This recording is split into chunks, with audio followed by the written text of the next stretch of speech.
Hello, everyone. Welcome to Empower Hour with KB. This is a talk for the soul-led, the heart-centered, and the courageously curious. It's for the seekers, the givers, the sacred rebels, and the ones who crave growth, long for deep transformation, and are willing to do the inner work to get there. Today, I have a powerful topic for you. One that I don't know what inspired it this weekend. I really don't. It started yesterday. And I think I was just in a pondering state. I had a very low-key, very restful, very couch potato day yesterday, which is what I needed and what I wanted. I don't know what spurred it, but at some point along the way, I thought to myself, what would love do? Like, to embody love, capital L love. Not I love pizza, not I love the Born Identity movies. That's one of the movies I watched yesterday. Not I love this house, but true love, the true, real meaning of love. I think this started because my kids have been really bugging me to write a parenting book. And it's something that's on my list, something I've been thinking about. And so I asked my eldest, she's the one who is really, really pushing for it. They all say it, but she was saying it, I don't know, a couple days ago. And I said, well, tell me what I did. Tell me what I did that was really impactful for you guys. She started listing things out, and my son was sitting there too, and he started listing things out. And then I thought, this makes me tear up. I thought all these things that I did were really just based in love.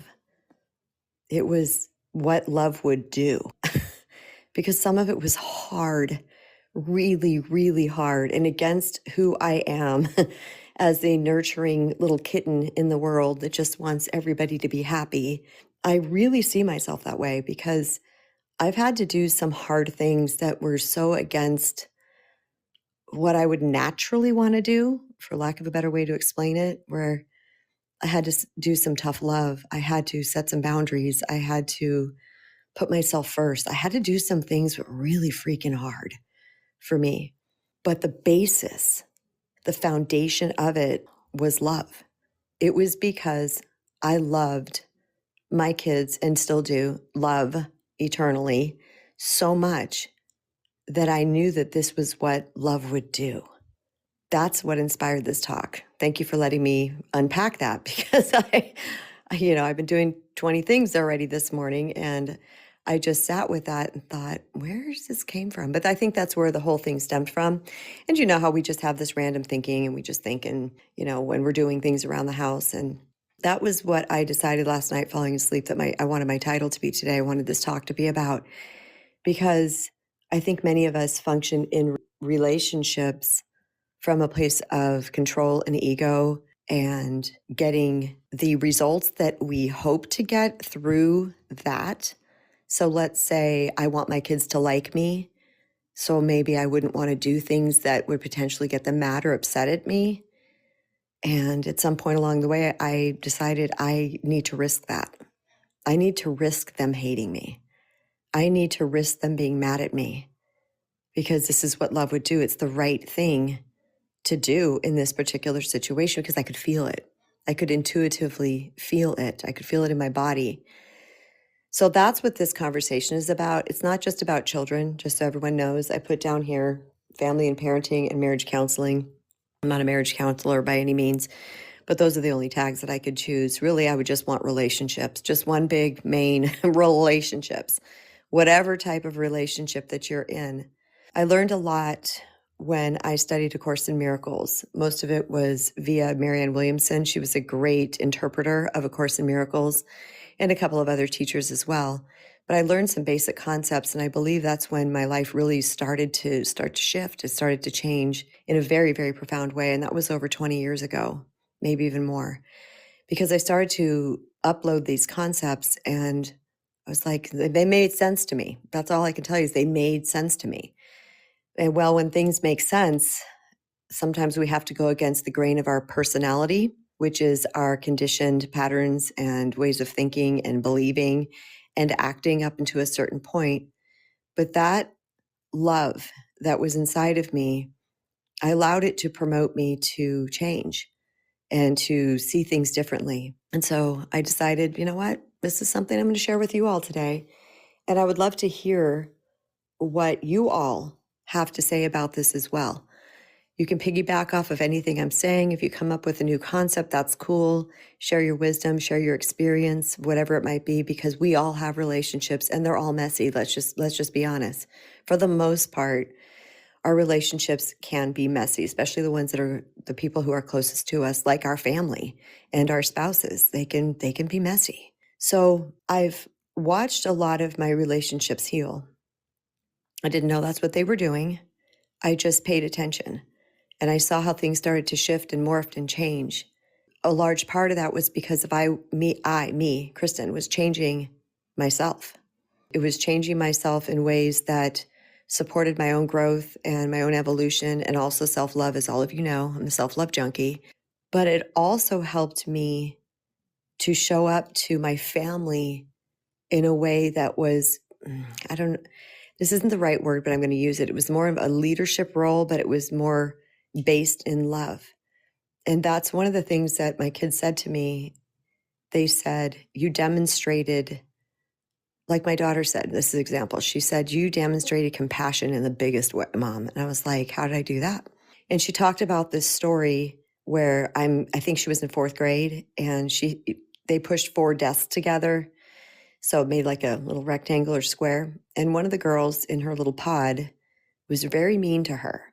And if she drew a picture, the girl would tell her picture was ugly. The girl would make fun of her clothes. And this girl was, we're talking fourth grade here, young. What's that, 10? And I remember my daughter coming home every single day and telling me about this girl. She even remembers her name. The only reason why I remember the story, she brought it up 2 days ago. And she said, you, Mom, you said to me, Mom, she's demonstrating how she's being treated at home and she's hurting. And this is why she's blowing that onto you. And I said, next time she puts you down, makes fun of you, criticizes you in some way, I said, give her a compliment in the exact area that she just put you down. So if she says, your drawing is crappy, that's terrible, I hate it, then you say to her, I love your drawing. Your drawing is beautiful and I love it. So she did that and the girl stopped cold turkey. She never beat her up or said anything weird to her again, emotionally or physically. I'm not physically, verbally assault her again. She said it stopped. It just dead stopped. And that was something that stuck with Sydney for a very, very, obviously she's 31 now and she's still thinking about it. So these are the ideas that I want to talk about today is what would love do in your position? What would love do? We're talking about the highest calling. We're talking about that place inside of us, our soul that's connected to God's source universe, however you describe this energy, that knows what to do. But again, that little bugger ego likes to come in and say, no, if you do that, then they're going to get the best of you. Or no, if you do that, you're being too passive. Or no, the situation's going to go sideways. Or no. And this is why I continually and forever talk about returning to the self. Because what the brain, the ego, is fighting against sometimes is the very thing that's keeping us stuck. I'm going to say sometimes. It always is. The ego lies. It wants to keep you in the dark. So stepping away from that ego into the love portion of ourselves, because if you see ego as fear and control and lies, you can see the polar side, the love self, the higher self of us as love, of truth, of doing what's right. And I'm not saying doing what's right from just the mental level, because sometimes we think, well, this is what my parents did, so this must be right. No, that's not what I'm talking about. I'm talking about that calling inside of you, a part inside of you that knows what you need to do, or is kind of, tapping on your shoulder saying, do this. That's the part that I'm hoping that everybody, the entire world, can return back to. One time there was a question here on Vibe that said something like, what do you think the biggest problem in the world right now is? And I said, I believe it's people are functioning from fear instead of love. And so I'm going to share with you what love in this regard is. I have a list of 20 things that I will share with you. If we don't get through all those, that's cool. We can put this into a part 2. But once again, I would really love to hear from you all about this topic and your experience with this. And I see Dinga and Sheila sending up some love, and we have Paula sending up love. Let me see, I'm scrolling. Who else do we have? I saw a bunch of claps going up, but I was staring into space. Truth. Hey, Truth. Welcome. Okay, so we're going to get started in this topic. I do have someone who has entered the queue. Let's go ahead and bring up Pat. Let's see what Pat has to say. Hi, Pat. Hi, how are you today? I'm great. Pat, how are you? I'm doing all right. Not great yet, but I just happened to be aware or look at my phone and you come up. I've listened to a couple of your talk offline. I do a lot of work with Martin John. Good guy. But, I heard you talking and I just knew that I have to come up. One of my gifts from God, universe, whatever you want to call it, is to love well. Mm. And I have a best friend who is a very difficult person. And we've been friends for 25 years now. And I have found by always giving her, showing her love, that now I am somebody who she trusts to hear the truth. She, by her own admission, was not a very good mother. And, I've helped her learn that that's what you learned. You Yes. didn't have any role models to teach you anything else. Right. So you get to start a new tradition. And, she's had some really rough times in the last 5 years, but she's learned to get through them. And she tells me often now that I have taught her so much by watching me. So when you're talking about that, there's so much healing that we can do in this world by Yes. just loving, by taking our time to be there for other people, no matter what. Yep. No matter whether I'm tired or don't feel like showing up today, I show up anyway, because that's what it takes to help the world, to help my family, to help my friends, my nephews, nieces. I'm very close to all of them because I chose to be a part of their life every day. And I just wanted to throw that out there.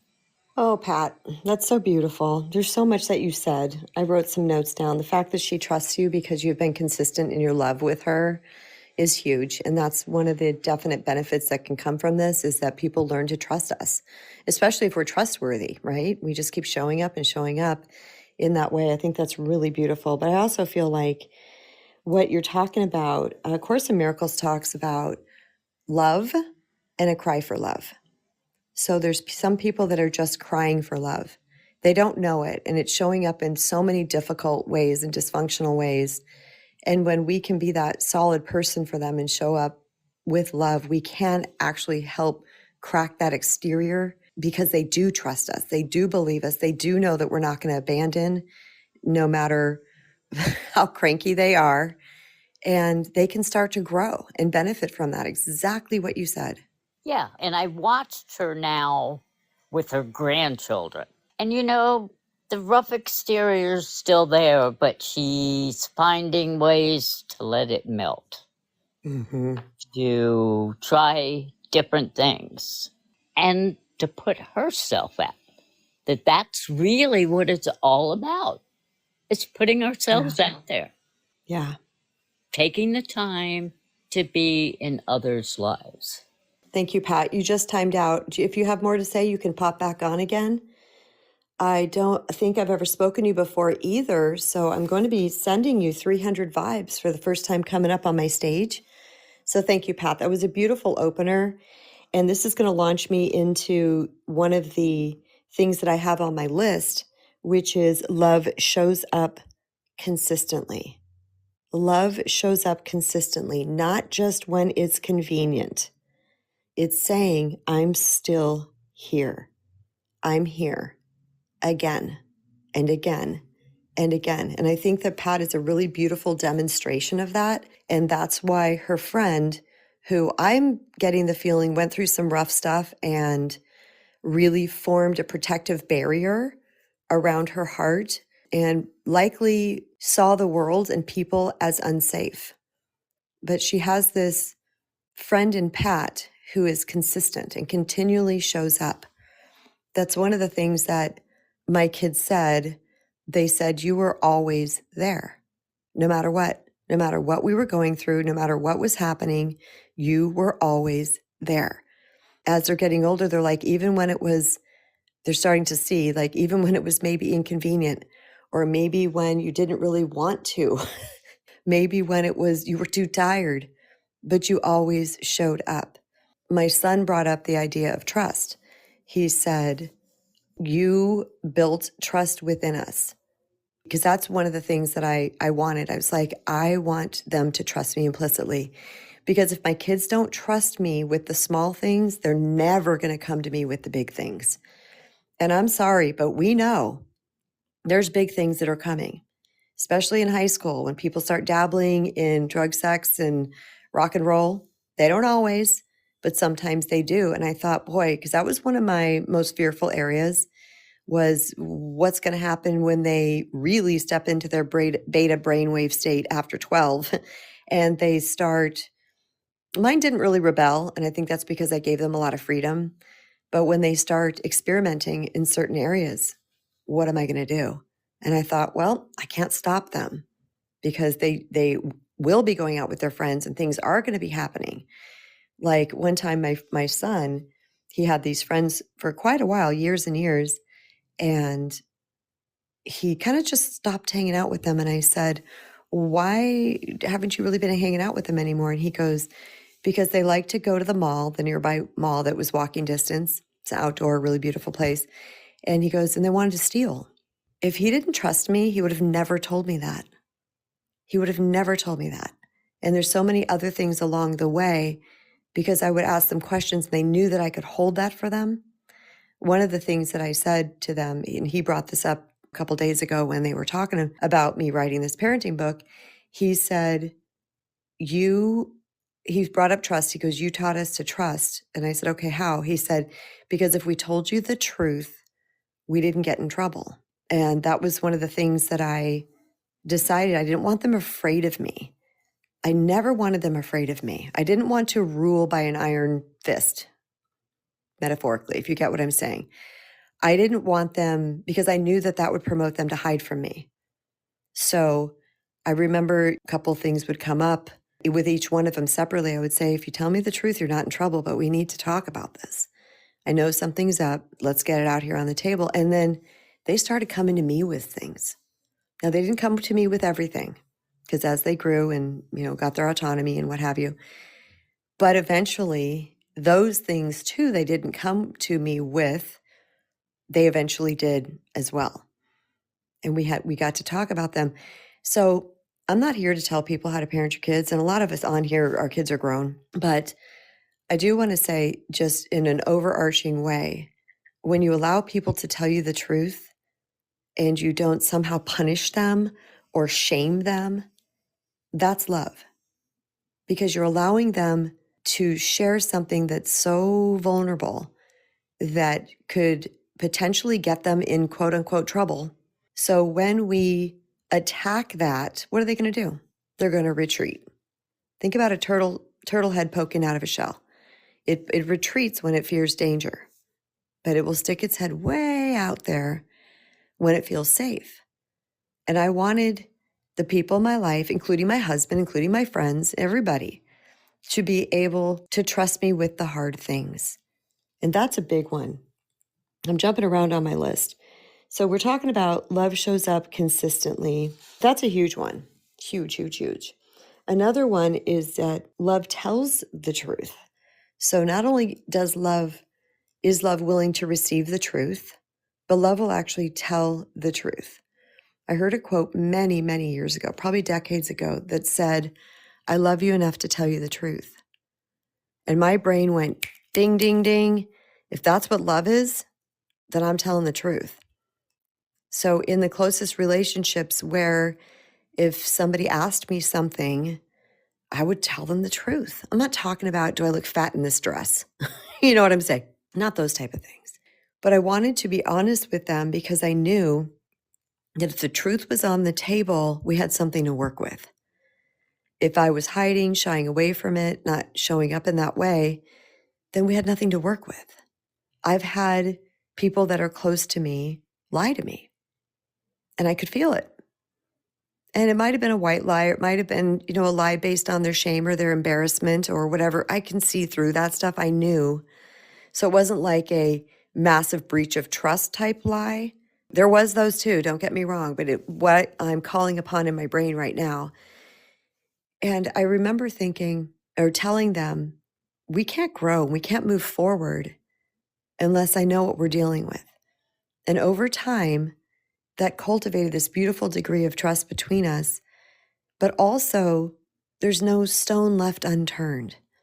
And I find this to be true in a lot of romantic partnerships, that people withhold for various reasons that I won't get into in this talk, but people withhold the very things they need to be talking about, the very things that they need to bring to their partner.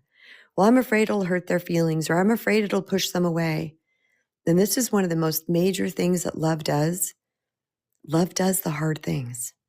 Love does the hard things. So yes, it might be hard to say, I just thought of something, but it's probably not appropriate for on here. The things that you need to say, or that are bothering you, or that you're holding in your pocket, and your person doesn't know about it. They can't help change it. You can't grow. I love you so much, I'm going to tell you this thing that might hurt your feelings because it's true and it needs to be addressed. Or that I might get a lot of pushback from, or I might get anger from the other person. I want the truth on the table, and that's what love does. I remember coaching a gal once who was struggling with her husband in a couple of areas. She came to me, we had an amazing coaching session. She's an amazing person. She told me all these things. My first question was, have you told him? And she said, no. I said, okay. Now this is again throughout this session. She ends up going home and talking to him about the very things that were hurting her, bothering her, annoying her. And they worked through it. And the next time she came back, she goes, I can't believe how easy that was. And I said, that's because he loves you. That's because he loves you and he wants this relationship to work. He wants you. So he's going to work on these things. Now, there's varying degrees of this because I know people that love us that are very, very stuck. They're stuck in their lack of healing. And when they're in that lack of healing, they have gotten so used to denying anything that feels bad because of their hidden shame and unworthiness that they don't show up that way, but this doesn't mean that they don't love us. I know that sounds strange. There's a person in my life that, oh God, they were difficult, to say the least. But I knew this person loved me. I could feel it. I know they did. But man, some of the things they pulled out were just awful. And it was me being able to feel their love for me. I had to trust that love because love is powerful. I had to trust that love, and I had to have the hard conversations, and I had to say your behavior's unacceptable, and I had to set gnarly boundaries, very firm boundaries. I had to be willing to walk away every time the person did the thing, kindly, respectively, and assertively, over and over and over and over again. Because love does not mean we put up with horrible behavior over and over again. There's a quote that I love. I wrote it down so I wouldn't forget it. To love without boundaries is self-destruction. To love without boundaries is self-destruction. I don't know who came up with that. Maybe it was me. I don't know. It just popped into my head today. And it's true. So I had to understand that to not only love others well, I had to love myself well. This is why I consistently say on here, for those who are recovering from people pleasing, that are afraid to love themselves because they're going to become, quote, selfish. I'm afraid I'll look selfish, or I'll be selfish if I do this thing. And I'm always say anything rooted in capital L love is always correct. Always. Capital C correct. Because it's rooted in love. So even though that period was extremely difficult with that person, it was hard. That word doesn't even remotely explain it. It was a very, very difficult time with that particular person. I kept showing up for love of me. I kept showing up. I got to love me. I got to love me. I got to love me. Do you know that person finally got it? They had a wake-up call. They had an awakening. And they realized, because I kept showing up for me, because I kept saying, not that, nope, nope, nope, nope, nope, nope, nope. Not in those particular words, but in, the boundary form. Man, they pushed against it. Man, they squirmed. Man, they hated it. Because why? My love was shining a light on their unhealed places. And they weren't going to get the whole, WHOLE, the whole, the complete of me when they were acting like that. So I removed myself. And eventually they got it. Eventually they were like, this is not okay. I can see what's happening here. So please know that capital L love is the things that I'm going to list, but it's also about boundaries. It's also about loving you. Okay, love tells the truth. Love apologizes when it's wrong. Love takes ownership, not with ego, but with humility. I hurt you, and that matters to me. One of the things my daughter said to me was, you always took ownership. This is so surprising to me. I don't know if my parenting years were just a blur, but I said, really, how? And she said, oh, this and that. She started listing off things that I don't remember what she said right now. And I was like, okay. Oh, she goes, I remember sometimes you would if you yelled at us, you'd come back in and you would say, I'm sorry that I raised my voice. I do remember doing this. And I remember which house. We call our houses by the street names, and that was Williams.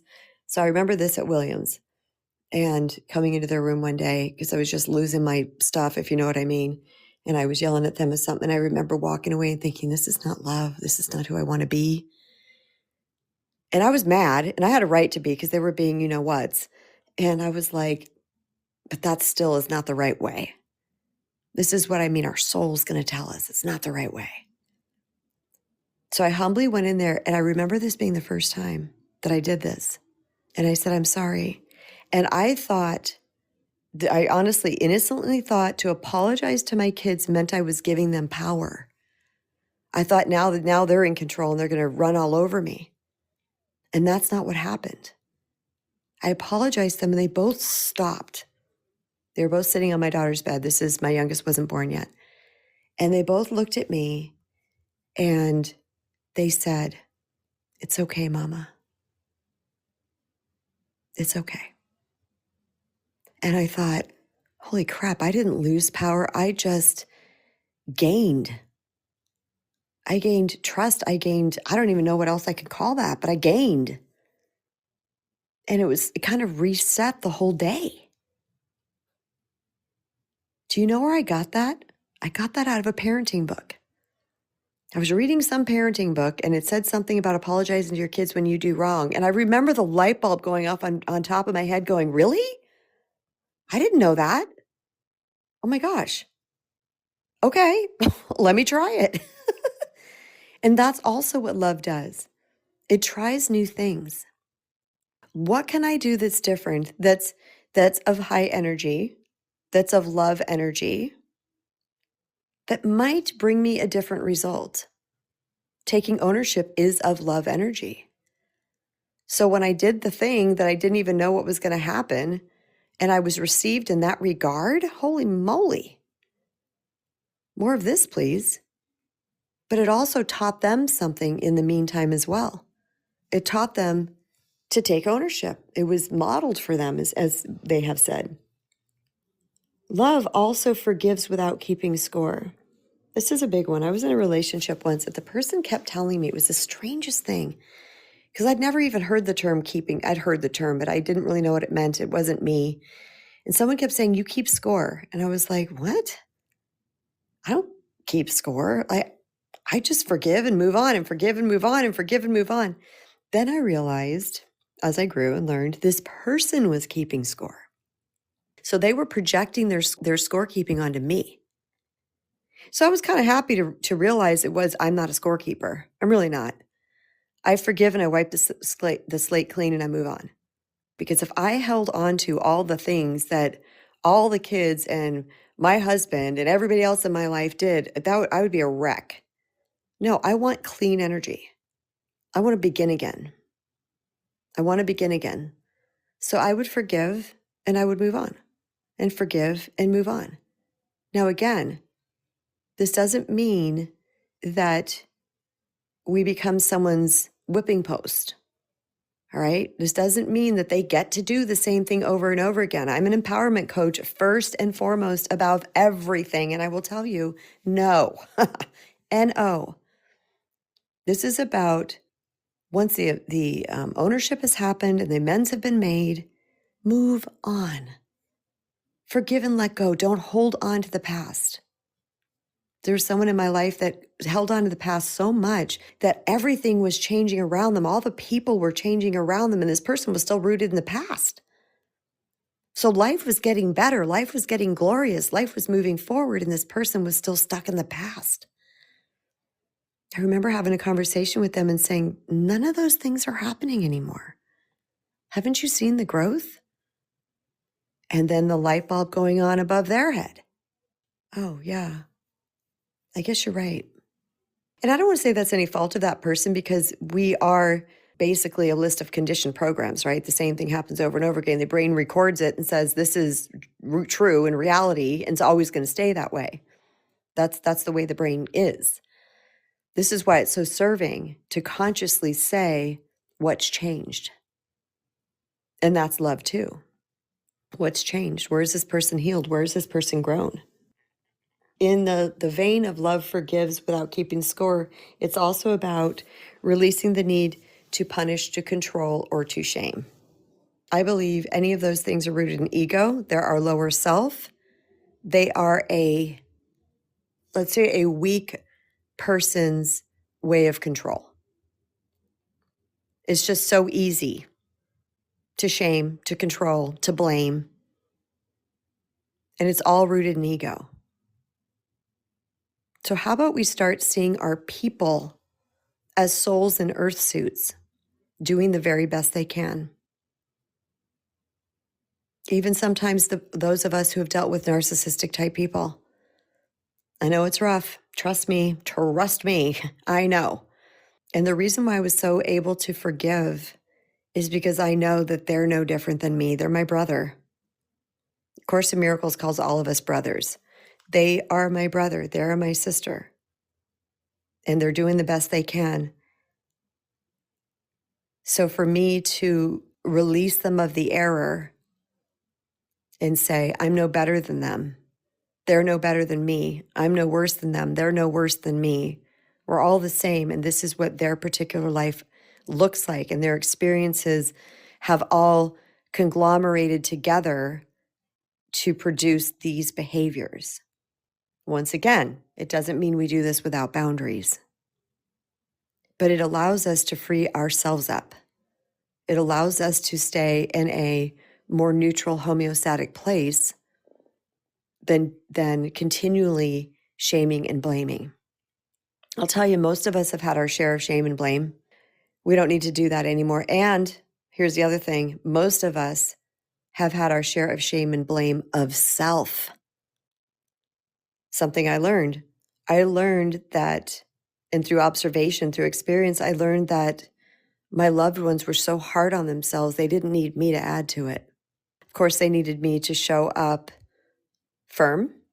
They needed me to show up assertively. They needed me to show up honestly and with boundaries and with conversations and all of these things, but they didn't need me to add shame.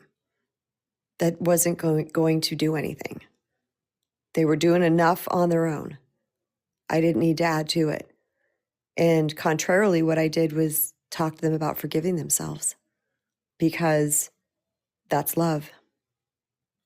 I want my people to feel as free to be messy and to make mistakes and to be fallible as I do. So me adding additional crap onto them wasn't going to do any good. I wanted them to love themselves well as well. Okay. Oh, good. We have Jennifer coming up. Awesome, Jennifer. Are you out of the dentist chair? Am out of the dentist chair, back in my car. So I thought I would save you from reading that long message. Okay, good. Yes, I'm so glad you came up to be able to share it verbally. Yes. Man, your question at the beginning of this, bells were ringing in my head. What was the Like question? ding, That's what I ding. don't remember. Oh, goodness gracious. I knew you were going to ask that. It was, You can paraphrase. oh, it was something about, showing up with love. I don't know. I don't remember the exact question, but it caused me to Okay. think, and these are the results of it. Whatever the question was, my answer was very immediate. It was about my relationship with my mom, and we do have a generally good relationship. Um, we have a good relationship. I mean, I'm her driver. I take her everywhere. We spend a lot of time together. I make it fun. We'll go out to lunch or do or errands that she wants, not just to and from appointments. And we have established a much better relationship. And there's one area that is not good, and it's when my mom isn't truthful. And Mm. and I don't know, when I in my alcoholic days, I lied a lot because that's what alcoholics do. And in my marriage to my first husband, he lied a lot. With 19 years sobriety and long past that relationship and in a very good one. But like my tolerance for lying is harsh. Um, Mine too. I hate it. and I do. And I recognize the area that my mom isn't truthful about. She had a very powerful life. She had a very powerful job that most women didn't Mm-hmm. have. She traveled the world by herself without any friends or my dad, base camp at Mount Everest, up in crossing rivers into these Asian countries, and where there were Wow. travel advisories and for her photography, very highly independent. And now she's 83. She's had 12 years, 10 years with this bad foot from a botched hip operation, which meant Mm. no golf, which meant Oh um, boy. she even tried to go snorkeling on a cruise, and all she could do was circles because only one foot worked. Um, Oh. and then she's gained weight, and she's not happy with herself, and so her doctors for years have said she has to wear a foot brace. That there is nothing that can help it other than a foot brace. She keeps falling, and she needs a foot brace, and she won't wear it because she doesn't want to look handicapped. So now she falls. She has black eyes. She doesn't go out in public because she falls. She has no independence. Who cares if she looks handicapped? No one sees her. And yet she won't do it. She's got this dog that she was fostering and now is hers that she wanted to adopt. And turns out she can't get up to take it out in the morning because she stays up so late and doesn't sleep well. And the burden has fallen to my dad. Everything falls to my dad and to me to pick up the pieces when she wants to be able to do something, so she says she can, and it's not true. And then we Yeah. pick up the pieces, and it's constant. And it just makes me mad, and Mm-hmm. it's unnecessary. And her lack of self acceptance, or she'll say, well, we need to train the dog to do this. You remember when I trained Pepper? Pepper was our dog when I was in elementary school. I'm now Oh. 56. Mm-hmm. And I say, okay, well then don't talk about training Daisy, do it. Well, we need to do this. By we, she means my dad and I. And everything is just piled. But anyway, how I respond to her has not been with love, Kristen. It's not been with love. Mm-hmm. She said, I'll take the dog out every morning. Well, now I'm at their house every day at 7 a.m. to take the dog out. So my dad doesn't have to. Jennifer, come on. Yeah. You're 3 seconds. Come on back. Yeah, come on back. I love her banner, by the way. It says, Happy birthday, Cecilia. I meant you guys to tell you on Friday's talk that Cecilia's birthday was the next day, and I completely spaced because I wanted you guys to blow her up, but you still can. Her birthday was Saturday, I believe. Yeah, so Jennifer is not responding with love. Understood. No, Yes, getting very I'm not. frustrated. I'm not. And so when I go over to take the dog out at 7 or 7:30, this morning I didn't get there till 8:30. I wake her up to say, "Hey, has the dog been out? Has she eaten yet? Because I don't want to do it twice." I don't need to wake her up. I know darn well that that dog hasn't been out, hasn't been fed. Mm-hmm. But I do it to prove a point that she says she gets up every morning, and she doesn't. And that's not love. That is me trying to shame her into doing something different. Mm-hmm. And that's not love. That's not kind. Thank you for your question, whatever it was, Kristen, because and before with the driving her everywhere, that was a struggle as well, because she would say she was going to drive herself to last minute. Anyway, blah, blah. I figured out how to do that lovingly. So she's not embarrassed, that I have to drive her everywhere. Well, I have an errand over there anyway, Mom. Hey, let's go to lunch. Let's do this. Even if it isn't true, I say I do so that she doesn't feel bad about it. And it's totally changed how we interact, but I still have been unkind, or less than kind. I'm less kind than I could be. But I appreciate your question, and I appreciate the fact that I have the ability to keep growing. I giggled earlier because neither one of us know what that question is.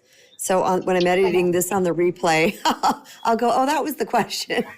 Yes. Yeah, So that's really beautiful, Jennifer. she's You're always 83. so, She hates how her life has changed, and for me to yeah, amplify that is really yeah, shitty. I know. It's my gosh, that would be rough for me too. I mean, this woman has been very mobile and has been very active and adventurous and independent and sovereign, and now all of a sudden she's got all of this. I mean, trying to wrap her brain around that. Yeah. But again, your feelings are completely validated, 100%. Like, yeah, come on, dude. You said you wanted a dog, and now it's our responsibility with the dog, and that's very understandable. And it's so many other things that she says she will do I and bet. doesn't because Yeah. she can't. But Yeah. I'm taking up the burden to take it off my dad, and that's okay. I'm working it out. I'm happy to do that. It's just this one area that I realize I've been pretty shitty.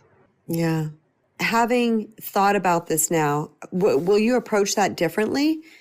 Yes, I will go over and let the dog out, and I won't wake her up, and I'll feed the dog, and the dog can go back to bed with her. And when she's awake, we'll talk nicely and do what we normally do. I don't need to make her feel worse about something that she already feels bad about to force her into some sort of honesty to satisfy me. Gosh, that sounds even worse. I'm terrible. No, I'm not terrible, but I can improve. You're not terrible. You are far from terrible. No, yeah. Thank you for giving me the opportunity to look at myself. Thank you. You're welcome. Thanks for coming up, Jennifer. That's it. Love you, and I'll talk to you later. I appreciate you. I love you back. Jennifer is just amazing. Her degree of accountability, self-reflection, introspection, willingness to come from the beginning, basically of when she started here, come up on the stage and just say, hey, that was me, or that's what I'm doing, or thank you for that. That has always been Jennifer. That has always been Jennifer. And I don't know where that started for her. Maybe it was when her sobriety started 29 years ago. I'm throwing that number out there, Jennifer. I think that's what it was. Maybe I'm wrong. I hear a lot of stories on here. Maybe it was starting there, taking full and complete accountability. That is love, by the way, you guys. She had a blind spot. She didn't realize what she was doing. This is what I'm talking about, the innocence of all of us. She didn't know.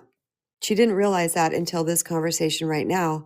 But now she's clear. Now she sees. And now she's willing to do the thing. And this is what I think is so important for all of us to understand, is that we're not supposed to be perfect. Ever, ever, ever. 19 years and 7 days sober. Okay. Thank you, Jennifer. I was wrong with that. This is not about perfection.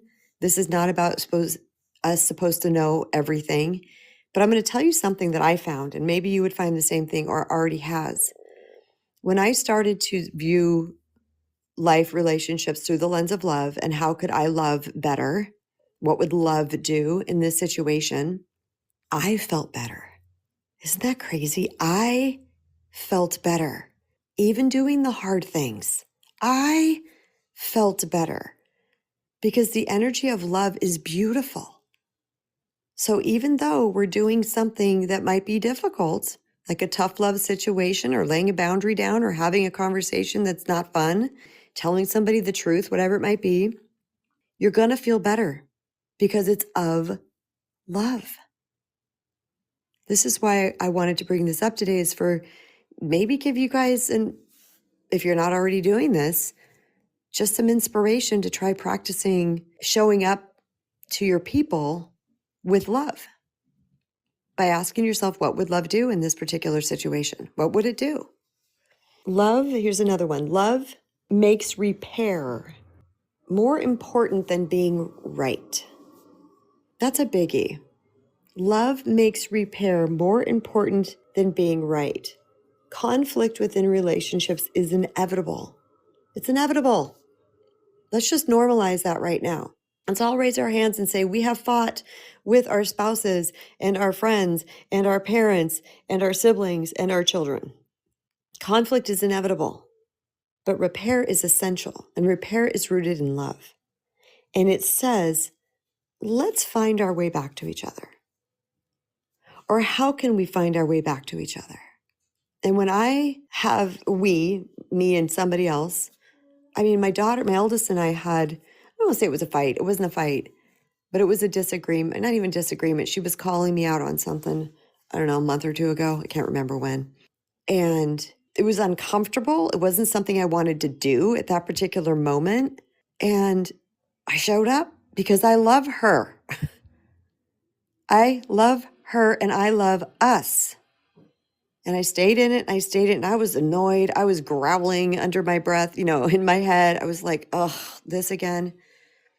But it was something that needed to be aired out. And guess what happened? We found our way back to each other. Even better. Even better. If it was good before, it was even better. A couple of degrees better than it was prior. So consider that. Sometimes we're just accepting these mediocre relationships in our life when they could actually be better. Or maybe they're good, but they could be marvelous, fabulous, amazing, stunning, delicious, happy. All right, let's move on to the next one. Love does not use guilt as a weapon. That kind of goes hand in hand with the shame thing. Love does not use guilt. My mom, bless her sweet soul, because I always say she was such an earth angel, such a beautiful woman, that she would sit on God's right shoulder when she passed. And she'd always say, oh, I don't know about that. And I'd be like, oh, no, I do. She was just a demonstration of love. But she was a little guilter. She had a little manipulative side to her. I don't know if she knew about it. I don't think she did. But she found a way to get her needs met, and that guilt worked with me. And I was her only girl. So I was the one that she would do that to. She wouldn't do it to her boys. She did it to me. And it worked for a while until I entered into my 20s and a little bit older in my 20s. And I remember thinking, no, this isn't going to work anymore. And it wasn't hardcore guilt. It was very passive. I'm trying to, in real time, think of somehow that I think she was more through, okay, if I couldn't do something or didn't want to do something. I think it was very passive because she was not an aggressive or voice raising person. If my mom raised her voice, you knew you did something wrong. That woman never raised her voice. She had kind of my voice too. She had kind of a lower, deep female voice that was very soft. And but she would guilt me. And someone I love, I'm just going to keep this private, their parent guilted them and started when they were young. And I remember this person growing and being like, getting mad when that guilt came out. And they had to do it, not mad to the other person, but they would dig their feet in. They would dig their heels in, and it would be an absolute no the second there was even a whiff of guilt. Because the guilt from that person had controlled them for so long when they were young. As they grew to get strong, they had to dig in. Kind of turned them into a little stubborn, to be honest with you, because they overcompensated a little bit, but now they've course corrected and finding that beautiful middle ground. Guilt does not feel good. And I'm not a guilter. I'm not a guilter. It's not part of me. I will never own being a guilter. But I've had my child say that, one of my children say that to me occasionally, being, "You're trying to guilt me." No, I'm not. They might have felt bad for saying no or that they couldn't, but they were projecting that I was trying to guilt them. Nope, I don't function that way. I'm not going to guilt. Well, you said it like this or you did that. I'm like, did not mean it that way. No, you are free to say no. If you feel bad about saying no, that's on you, but you have ultimate freedom to say no. Guilt, no bueno. There's one that I want to get to. Oh, just love supports growth. This is not a fun one. Love supports growth. Oh, even when it changes the shape of the relationship. What it says is if your soul is calling you to do something for you, I won't hold you back. This reminds me of the Toto song, Hold You Back. That song's a heartbreaker. You know, I won't hold you back now. The love we had just can't be found, blah, blah, blah. I think basically the girl wants to go or needs to go for whatever reason, and he's over there going, I'm not going to hold you back. You know, you need to do this. This reminds me when my very, very, very best friend, we knew each other since we were itty bitty. She lived 2 houses down from me. Very best friend. She was the maid of honor at my first wedding. When she decided she wanted to go to college and she wanted to go to NAU, Northern Arizona University, which is in Flagstaff, Arizona. And my heart fell out of my chest and into the ground. I was like, no, my ride or die is leaving me. And you know what I said to her? I said, if that's what you feel like you need to do, do it. Do it. That's what love does. Love doesn't do this little backdoor manipulation. Well, you know, you're really going to like it up there? It's cold. There's nursing schools down here. You know, I remember that's what she wanted to do, and I supported her. I hated it. Hated it. But this is what you need to do. Love supports growth. If you've ever sent a child off to college, Jennifer Bailey, we just sent her son off. If you ever sent a child off to college, you know, one of my former clients reached out to me and she said, my daughter is going to college and I am losing my shit. I said, I know. She's like, it's not that I want her to stay. It's not any of these things. I said, I know. I know. Mine never went away to college, but I would have lost it too, to be honest with you. That would have been so hard. So hard. I like my baby's clothes, even grown. They're free. They can do whatever they want. But that's supporting growth. And that's a rough one, but that's what love does. Hey, Robin, welcome.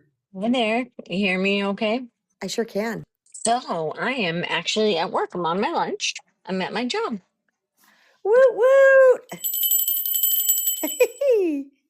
How does it feel? It feels great. I Awesome. started with just kind of an orientation day, looked around, met some people. I'm going to sit and do some kind of self-directed modules now. So it feels pretty good. Awesome. Feels pretty good. So I just caught you the last part of it. And sometimes how you say people guilt, people say, oh, I think you're guilting me into that or whatever. I get that a lot. I'm like, no, I'm just asking you to do it. It's not, I'm trying to guilt you into it. It's just like, maybe I am. Maybe I am trying to guilt people into it.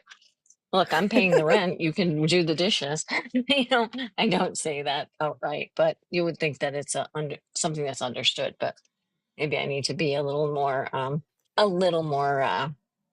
direct. Let's just say that. Okay. So I went Sense. and saw my baby puppy over the weekend. I saw my little doggy. It's Lily, right? It is Lily. Yep. I had a trip to Connecticut and it was absolutely wonderful. It was so much fun. She loved on me so much. If you could see her face, I mean, if she could talk, I think she would have said, "Mama, where have you been?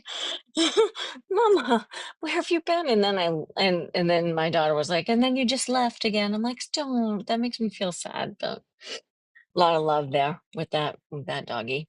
I tend to I don't want to say get a lot of my love from that or whatever, but I do cherish her and our time. So she helped me heal. So here I am healed, working, doing my thing. I love my child, my daughter.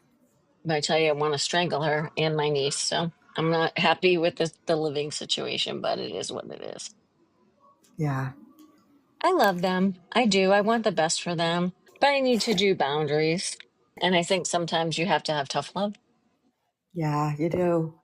Yeah. And it's not that I want to make things hard for them, but I want them to understand the reality of things. So, makes sense. Absolutely. I talked quite a bit about that earlier before you Yeah. jumped on about, sometimes love is doing the hard things and it's boundaries and it's rules. And it's because, at the end of the day, Robin, they're going to benefit from it, period. Yeah. It's I always, completely always for agree. the highest Yeah. good. Mm-hmm. Yep. And if I don't kind of hold to it, then I'm just disservicing myself and I'm not giving myself the self-love. Mm-hmm. And it's a I'm disservice to both parties. Yeah, yeah. I'm halfway through your book. I'm at the self-love part right now. Oh, good, good. I love that you're reading it so slow and intentionally. I think I that's am. amazing. I Yeah, have you've to mentioned that a I couple read times. it, reread it, and really absorb it because I don't want to just read it, but I want to read it and listen to what you say. I am hearing it in your voice too. Yay. I So it's wanted it you. in my voice.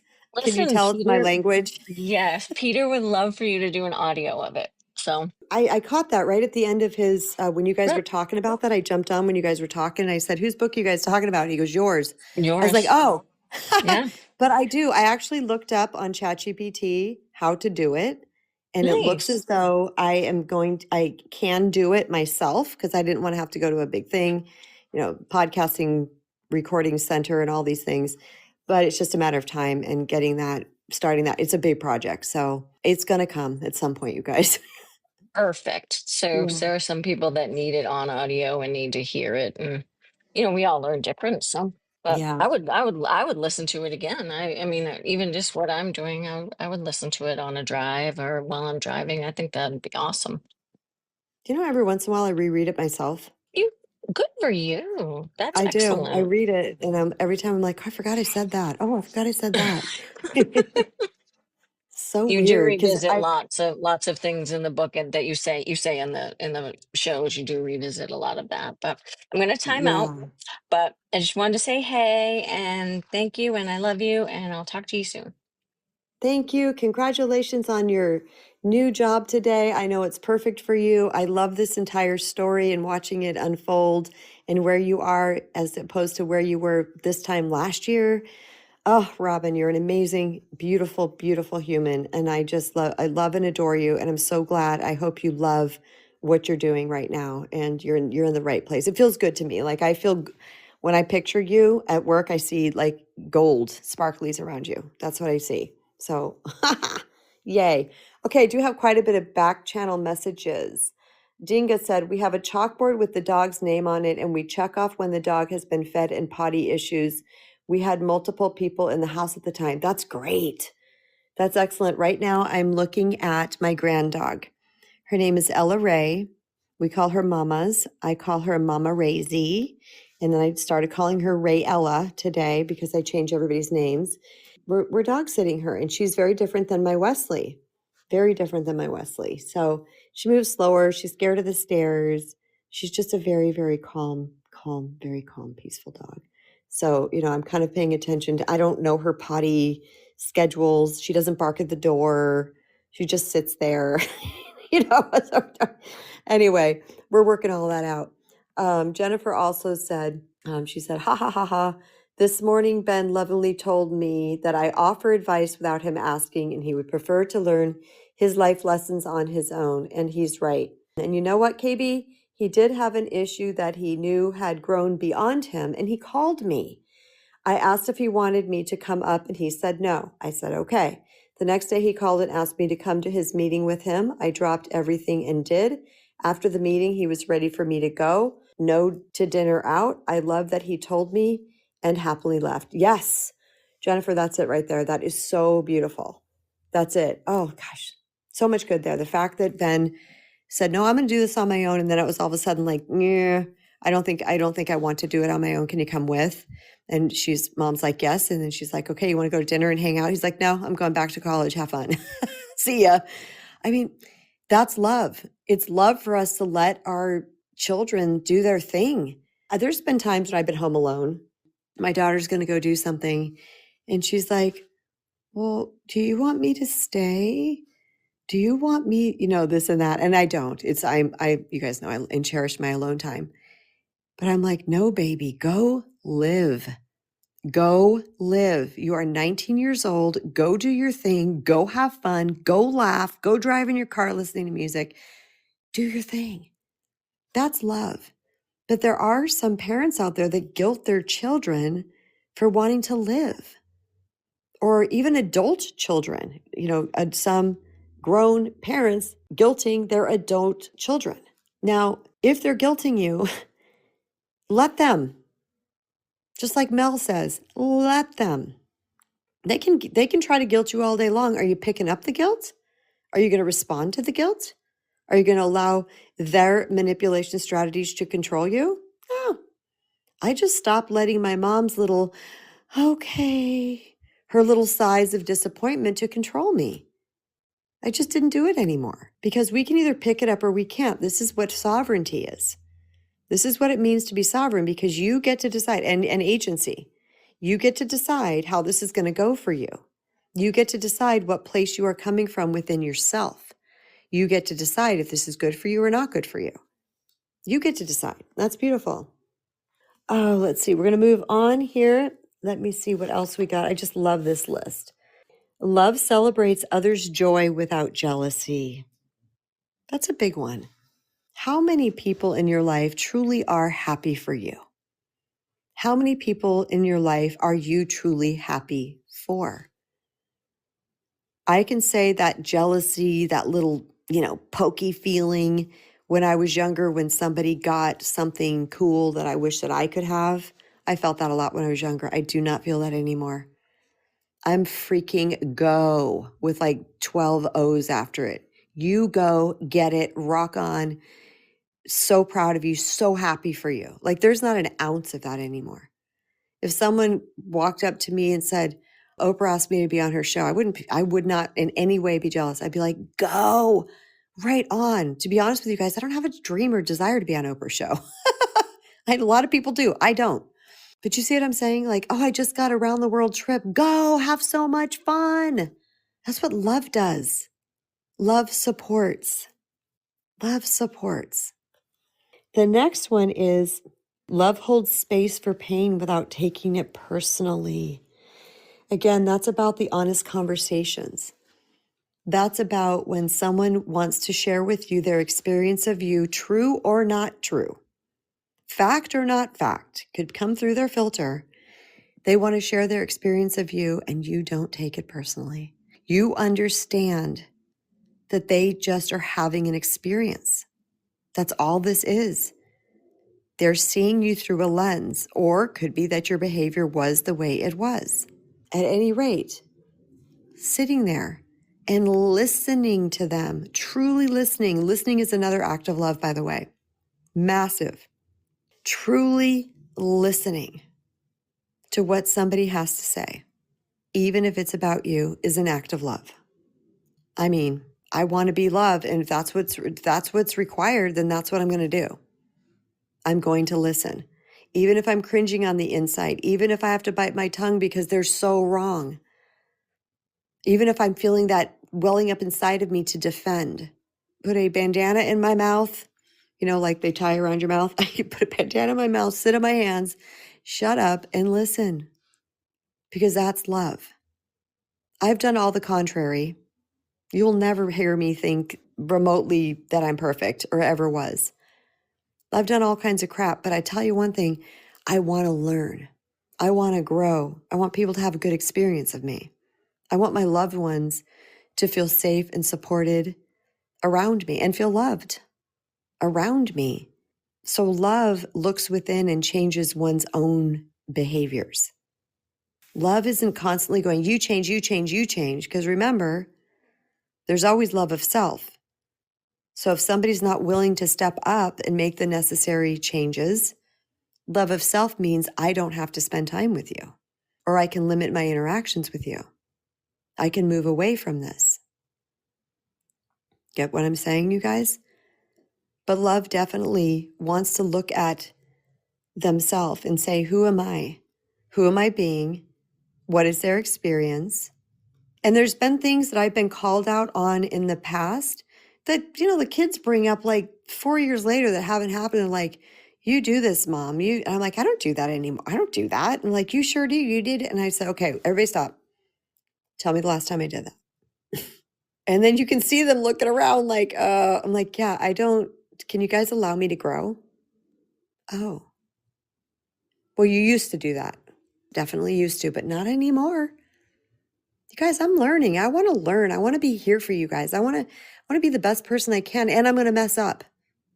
That is even balmy to someone to hear.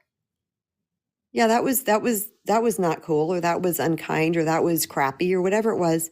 And I'm going to figure this out because I don't like that you guys are having that experience of me, or I don't want you to feel that way. All great things. Okay, Miss Amani just said on the back channel, I shout from the rooftop when my friends grow and do big things. I don't receive support back. I learned it could be that they have too much going on and don't have the capacity for it. I want to be celebrated, not just tolerated. Absolutely. Some people, Amani, don't love the way we do. That's it. There is so much more support that I could have used all over the place in so many areas in my life. And my choice is I could be mad at those people, or I could just accept that that's where they're at right now on their journey. And some of them, if I would just say, hey, I could really use support right now, they would step up. But they didn't do it organically because that's not who they were. So I could choose to be mad, or I could choose to just say, well, because I'll tell you, here's the weird thing too, is I really didn't know that I needed support because I was such a giver. I didn't really know that I needed it until I started to heal. Is that strange? Once I started to heal and started to move away from my overgiving, I realized I needed to start to receive. Okay, wait a minute. Part of this whole healing journey is for me to receive too. That's where the balance is. And then I was looking around and I had crickets. I had crickets in the Sahara Desert. And I was like, what? Well, I trained them that I didn't need it. I trained them that wasn't a thing. I didn't ask for help. So they learned not to. But when I started to say I needed it, because of their love, they showed up. Not saying this is anybody else's experience, not saying this is Amani's experience. I'm just talking from my experience. This is why I like these conversations, because we all get to share little pieces and parts of what we have experienced, what it looks like, and the wisdom that has come from the experience healed. That's what a wisdom is. It's the learning that came from particular situations that we've had in our life. Okay, I have two people in the queue. Who do we have? We have Terry Spaceman, and then we have Daryl. Terry! Crowd goes wild. Hello. Oh, Good day, sir. yes. And what would love do? Yeah. Always act from love, And if anybody asked me for the best advice I can give them, do you know what it would be? What? It would be stay away from negative people. They have a problem for every solution, KB. And They do. yeah, polarization, unfortunately, is the way of things at the moment. Yeah, but we have to stay centered and be the best version of ourselves, and not lower ourselves to other people's negativity and, dare I say, hate. Hating somebody else because they have a different opinion to you, is the lowest form of vibration. We can all do our part. We change ourselves and we change the world. Some of the greatest minds and spiritual people who ever lived always say that, you have to go within and change yourself first. That's the way you change the world. And that's what we're doing on Noon Vibe, Mm-hmm. from a place of love. Absolutely. Noon And, Vibe is, what? Go ahead. no, sorry, KB. I was just going to say Noon Vibe is a entity of its own. I've never seen anything like this. No, and if anybody feels themselves getting sucked into dramas and things like that, and they're on certain social media platforms, stay away from them. Yeah. Because stay away from them because you'll be sucked in, and the doom scrolling starts, doesn't it? And I nearly got sucked in actually recently, and it wasn't pretty, KB, and I needed to get myself back to my center again and get grounded, and yeah. So That's so funny. I had a visual when you nearly got sucked in, like being sideways with a big fan trying to suck you in, and you're holding onto a pole. well, yes, it is because you got so many voices coming at you, and every day it's hard to you listen to conversations and things, and it's easy to get a warped perspective of the world and humanity. Yeah, it But is. always remember that negativity always shouts the loudest. Love doesn't need to shout; it just is, pure and simple. It just is. Hmm. Thank you, KB. And I don't feel like. Thank you, Oh Terry. Thanks for coming no, I up. haven't got it yet. No, sorry, I'm going to stay. Hear what you say. Sorry. Oh, okay. I don't feel it's very loving of self to doom stroll or to get stuck in the negativity or No. to be in areas like that I feel it as a feeling in my chest. That's why it's hard for me to word this, but it makes me feel like prickly in my heart.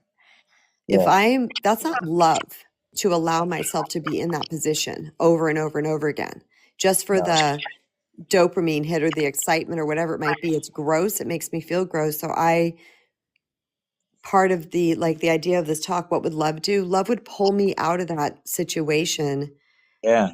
Yeah. and not scroll that or watch that stuff because it doesn't feel good and it pulls me out of my vibrational center. That's right. Yeah.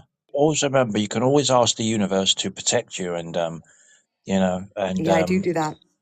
yeah, just go out into nature, and it will put things in perspective for you. Get away from the chatter and the noise. Yeah. So there you It's go. so Thank you. Thanks, Terry. Yes, it's so wonderful to get away from the chatter and the noise. Really, really wonderful. I just noticed that the other day and I was like, you know what? I have four email addresses, but three are functioning. One is just for clients. And keeping up with those emails and those, oh my gosh. And I found myself going through my emails yesterday, delete this one, save this one, don't do this one, whatever. And I thought to myself, this is a lot right now. I don't want to do this right now. This is Sunday. It's the weekend. Those emails will be there tomorrow because I'm always unsubscribing from things too, as well.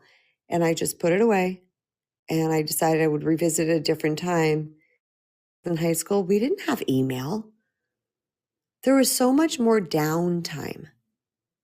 I saw a meme the other day. Hold on, Daryl, I'll bring you right up. I saw a meme the other day where someone said, why did Gen Xers and boomers, why are they sad? I don't know, I'm paraphrasing something like this. And it says, because we're reminiscing about when life was easy. I was like, oh my gosh, ain't that the truth? Ain't that the truth? Things were so much more simple. So I'm trying to keep that mindset of keeping things simple in this crazy, busy technological world. Hey, Daryl, welcome. Hey, how's it going? Did you have a good Awesome, weekend? thank you. I did. Did you? Yes, indeed. Indeed. Liked A it. little Liked it. frustrating working with the AI. It doesn't work very well with what do they call long horizon tasks where you're doing something that's supposed to take a lot of steps. And I'm working with something that's using a lot of computers in different locations. And that, oh my God, that has been very, very difficult. So Wow. Yeah, it's it's good though. You test it and you see what it can do. So it's kind of interesting. But going to this topic about love, right? I've always come up short trying to reverse engineer what is this thing of love. Ever since Hathaway asked what is love, I've been at it. But this first of all, I've been fascinated with this idea of control and will, and expectations, and sort of this idea of, are you sort of optimistic about the health and the rise or the growth of something, the profit output of something, or are you pessimistic? Are you thinking everything's in decline and the Grim Reaper is out to get everybody? When I look at this idea of, Mel Robbins' book that is, about let them, I think of, okay, that's a lot, this will of the allow energy, right? Just kind of allowing the other side to do its thing. Okay. Again, warning, if you don't like reverse engineering love, this part might not be good, but it's sort of this allow energy versus sort of the make it happen.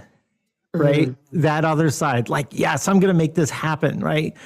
And so I think of love as sort of the energetic water, right? Between will, your expectations, your standards, not perfection, versus being sort of like paralyzed by having expectations that can never be met.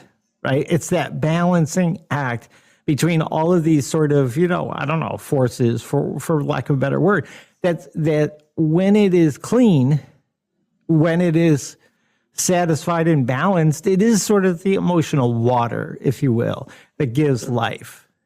What is your thought on that one? Daryl. I like that. I like that. And it's expansion. It's expansive feeling. Mm-hmm. I think it gives us all kinds of possibility, because water, the cool thing about water when you study it, in this case of analogy to water, of love, is that, love can kind of come in different forms. Like hate, in a way, could be like love in reverse. Yep. And do you know what I mean? And so that could be your ice, right? Versus steam, versus the evaporated love, which is sort of ethereal. And it can come in sort of different forms. Like, I don't know, somebody that crossed over and has died, do they love you? They're not here, but maybe they do love you in a way, right? You don't know. So it is interesting. I feel like love is energy too. Yeah. I think it emits an energy. So no, I don't believe energy can be created or destroyed. So I think they still do love you, even when they're past.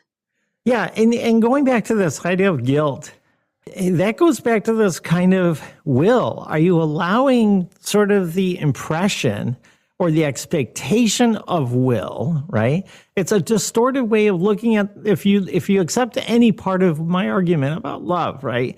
If you accept any part of it, it could be that you are interpreting that there is a will and expectation that you must do something or otherwise you won't rise in their eyes.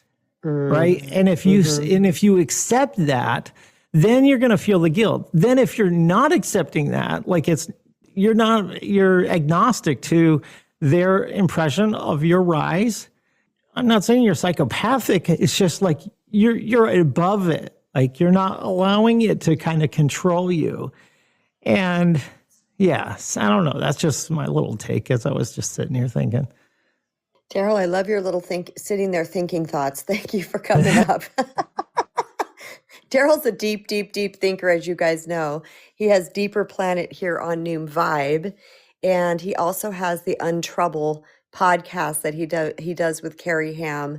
Both great ones. Definitely give Daryl a follow. He is also our beloved program director. So he's the one who is responsible for all this programming, and who I give a huge kudos to for the success of the Noom Vibe app.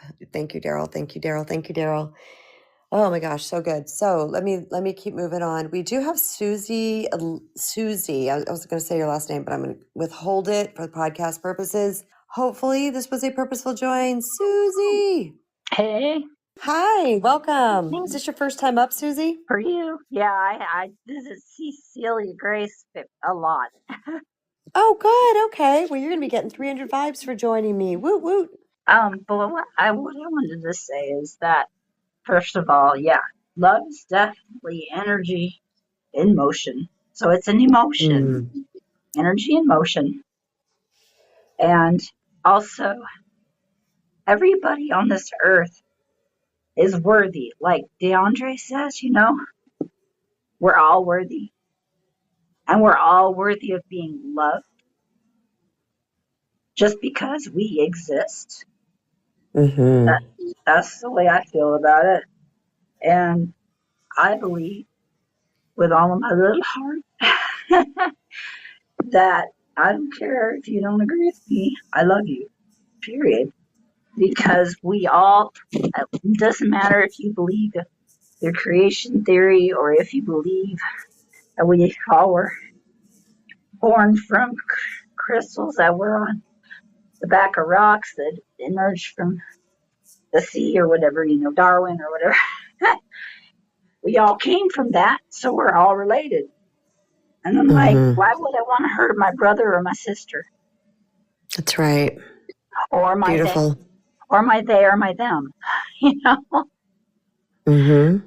So I'm just like, the more love that you can get, the more energy and motion that is love, which I believe personally you can obtain by being in nature, sure, or by doing meditations with DeAndre because he's the loving one.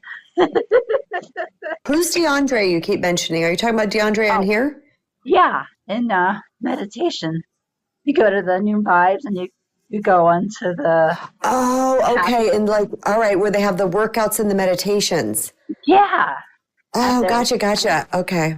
several different people, but he's always like, "Hello, my lovely people," or "Hello, my loved people," or he's Aw. always saying something sweet. Yeah. I found out today he does workouts too. I'm like, "Oh yeah, I'm with you, dude. You're my Right brother." on. So yeah, meditation's a great way if you got the right person to lead you in it. It's a great way to get some love going. Yeah.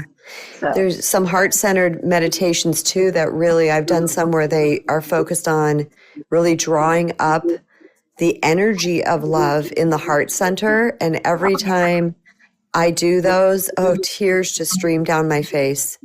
yeah, and I believe, and this is just me, you can agree and not hate me. You get that's a choice, or Mm, you can disagree and hate me. That's a choice too. And there's everything in between. But I still love you. I believe that it doesn't matter what you believe, or if you don't, whatever. I'll stop and I'll say what I want to say. Sorry, my obsessive compulsive disorder is getting a hold of the mic. Anyway, you're pray. perfect. You're doing great. You pray and ask for your heart to be filled with love. You can ask the universe. You can ask, I have a God that I talk to. I'll just say that, and Mm-hmm. it helps me a lot because I'll be angry with my husband over something stupid, and I'll pray. I'll say, please change my heart because Mm, I want to love this man. He's such a good man and I love him. And then I'll calm down and we'll be able to talk about it. And love is vulnerable. Oh my gosh, my yes. son and my Yes. husband and I sat down and I put my hand over my mouth when it was my husband's turn to talk. Yeah, to remember to not.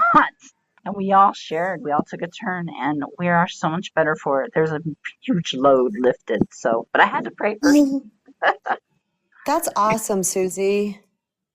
Thank you. What a beautiful share. Thank you. I appreciate you coming up. Susie, everybody. And Susie, I know you've been on Cece's stage a lot. Hopefully you'll be able to join my stage more too, because we love to hear from everybody. I did not realize that we are 20 minutes past the hour. Wow. I didn't even realize that. This talk went quickly. It looks like we're going to go into a part 2. 1, 2, 3, 4, 5, 6, 7. About 7 more items that I wanted to share with you all. And I think they're worthy of further communication and a larger discussion. And I would certainly love to hear what everybody has to say on those, or what comes up for you with those next ones that I'm going to bring up. And maybe this will give you an opportunity over the next 24 hours, 26 hours to think about this topic, and maybe some ideas that came to you, or things that you thought, you know what, I could love better this way, or this is how I've learned to love better, or what would love do in a particular situation. That's a question that I asked myself a lot. What would love do? What would love do? What would capital L love do in this moment? What would be the best way for me to respond or not respond, or whatever it might be? What would be the best action or non-action with this particular situation that's happening in my life? And just working towards that, practicing, putting in the reps until you've noticed that things are starting to change in some way. You're starting to notice that you're getting better results, because love will always bring us better results. Pico, welcome.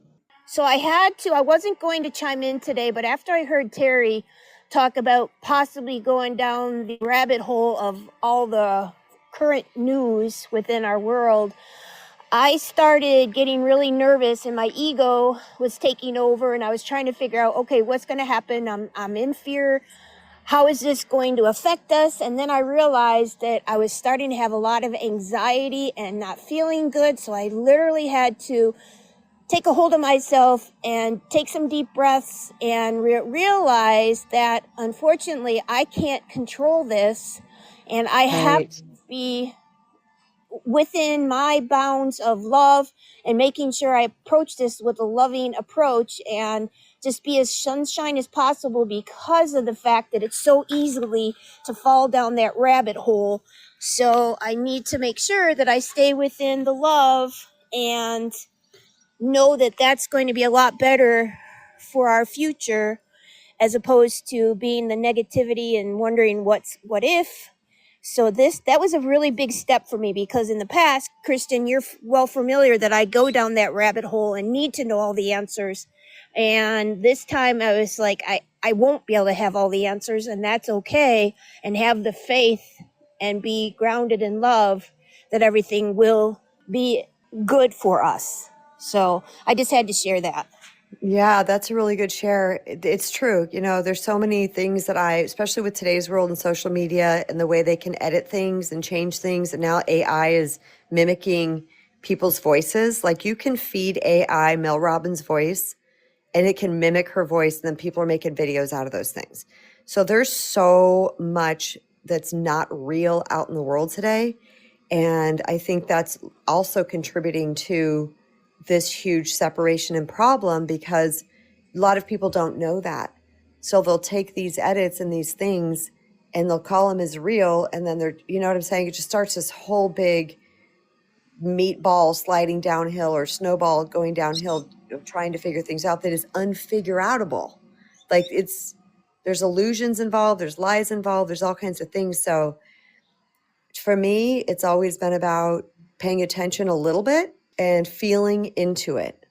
What does this mean for me? Where do I need to go? But also being a good steward of what I'm contributing to the collective consciousness, because we're all connected. There is a collective consciousness. So if I am in fear, then I'm contributing fear to the collective consciousness. If I'm in love, then I'm contributing love to the collective consciousness.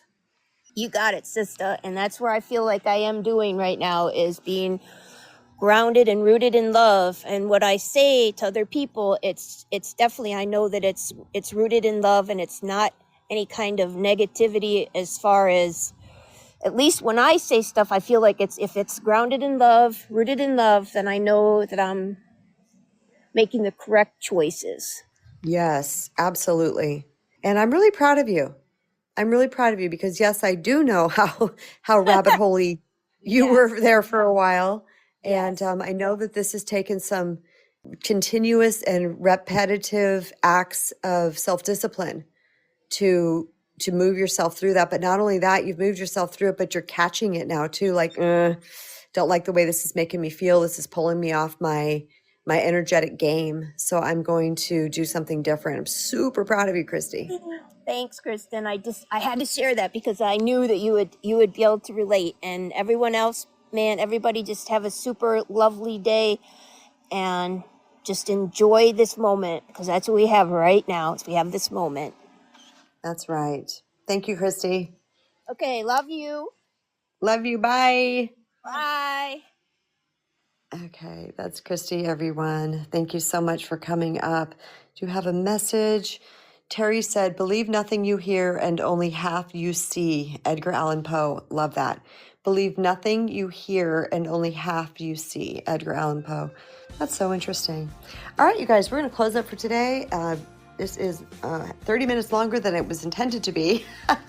But wow, what a conversation. Holy moly. So I will be coming back for a part 2 tomorrow. I have 7 more items that I want to share that would, I think, add to the meaningfulness of this talk and promote thought and perhaps inspiration. And once again, always would love to hear from you. So please join me again tomorrow at 9:45 a.m. Pacific time, 9, 10, 11, 12, 12:45 p.m.